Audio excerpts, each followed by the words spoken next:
Il y eut un ordre de sa majesté Shri Rajendra Varmadeva, Amratanklong Shri Jayendra Yuddha, à Kamstang Aing Raja Kula Mahamantri, chargeant un homme de confiance de venir graver une inscription sur la porte.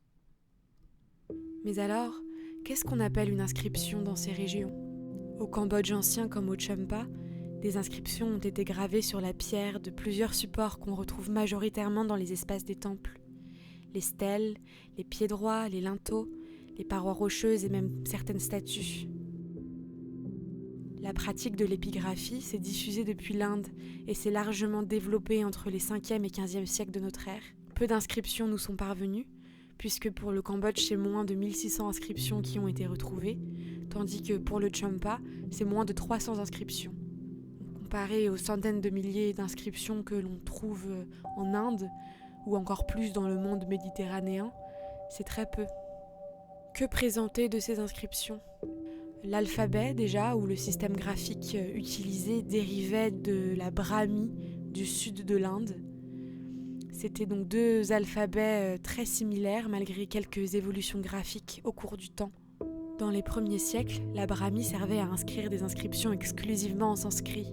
Mais peu à peu, les langues locales, aussi appelées les langues vernaculaires, ont été intégrées à la production d'inscriptions jusqu'à y prendre de plus en plus de place. Qu'en est-il du contenu des inscriptions ? Quel type de texte était gravé dans la pierre et accédait à l'immortalité ? Il n'est bien sûr pas possible de faire l'inventaire de toutes les informations que l'on y rencontre, et je vous présenterai au compte-gouttes ces informations dans les prochaines vidéos. Alors abonne-toi si ces parenthèses vulgarisatrices d'une histoire encore largement méconnue t'intéressent. Dans le cas du Cambodge comme celui du Champa, on a longtemps seulement considéré une sorte de bipartition du contenu, en fonction de la langue employée. Le sanskrit aurait été employé pour les éloges des dieux, des rois, des membres de l'élite qui étaient acteurs de fondations religieuses, ainsi que pour le développement de morceaux de philosophie d'une grande sophistication. La langue locale, quant à elle, était utilisée davantage pour les faits plus pratiques, voire administratifs, qui prennent une valeur juridique dans certains cas. Je parle ici de donations ou de transactions de champs, de main-d'œuvre humaine attribuée au service du dieu ou encore au travail de ces champs.